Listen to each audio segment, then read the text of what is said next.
आप सभी का इंडिया न्यूज़ के डिजिटल प्लेटफॉर्म पे मैं हूं आपके साथ आयुष चतरांश। और दोस्तों एक बड़ी इंटरेस्टिंग जानकारी है जो कि आज मैं आपको इस वीडियो में बताने वाला हूं।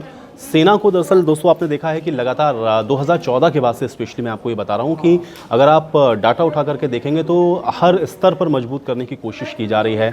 आप एयरफोर्स की बात करें, आप इंडियन नेवी की बात करें, आप आर्मी की बात करें, सब हर स्तर पर आप देखेंगे कि कुछ ना कुछ नया ऐड करने की जो कोशिश है वो भारत सरकार कर रही है। और इसी कड़ी में सेना को और ज़्यादा मजबूत किया जा रहा है।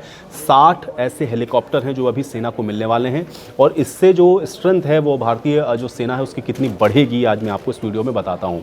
सबसे पहले तो आपको ये बता दूँ कि अभी हाल फिलहाल में आपने देखा है कि मेक इन इंडिया के तहत कुछ ऐसे नए इनोवेशंस थे जो आपने देखे कि सेना के अंदर आपको देखने को मिले। उसमें चाहे आप धनुष का आप जिक्र कर लें, आप तेजस को देख लें, ये कुछ इस तरह के इनोवेशंस थे जो कि पूरी तरह से मेक इन इंडिया थे। और इसका बहुत ज़्यादा आपने देखा कि जो इम्पैक्ट है वो सेना के ऊपर भी हुआ।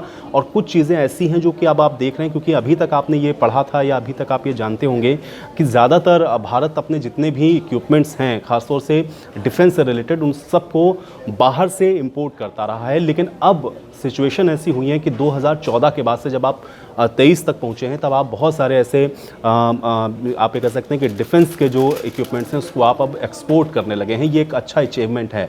लेकिन अभी जो हेलीकॉप्टर जिनका मैं जिक्र आपसे कर रहा हूं, जो 60 हेलीकॉप्टर अभी सेना को मिलने वाले हैं, उनकी दरअसल क्या विशेषताएं हैं। और दूसरा ये है कि नेवी के लिए क्यों इंपॉर्टेंट है, क्योंकि नेवी दो तरीके से आप देखते हैं कि जो वॉरफेयर है उसमें काम करती है। एक तो ये है कि आपके शिप्स कितने स्ट्रांग हैं। अभी आपने देखा INS विक्रांत को किस तरीके से शामिल किया गया। 2 विमान वाहक युद्धपोत अभी भारत के पास में है और ये जो हमारी ब्लू वाटर नेवी है उसके लिए बहुत इंपॉर्टेंट माने जाते हैं स्ट्रेटेजिक तौर पर भी। और दूसरा ये है कि जब उसके ऊपर आपके पास अच्छा साजो सामान होता है, उस आपके जो आपका जो एयरक्राफ्ट करियर है उसके ऊपर अच्छे आपके पास विमान होते हैं तो आपकी जो पावर है वो और ज़्यादा बढ़ती है। और इसलिए बहुत इंपॉर्टेंट है ये जो 60 जो नए हेलीकॉप्टर अभी सेना को मिलने वाले हैं। इसके 2 फायदे हैं। एक तो ये किसी भी तरीके के ऑपरेशन के दौरान बहुत सारी ऐसे जो सामान हैं, जो वस्तुएं हैं वो आपको पहुंचानी होती हैं, अपने शिप तक ले जानी होती हैं, तो उसमें ये बहुत काम आते हैं।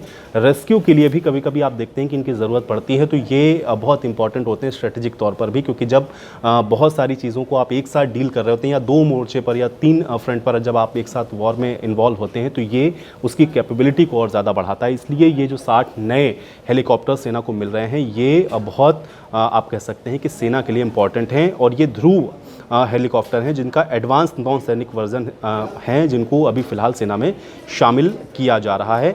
और इसमें सबसे इम्पॉर्टेंट बात यह है कि ये मेक इन इंडिया है, यानी कि इसको HAL बनाती है, जिसको हम लोग हिंदुस्तान एरोनॉटिक्स लिमिटेड के नाम से जानते हैं। उनके ही ये डिज़ाइन किए हुए हैं, लेकिन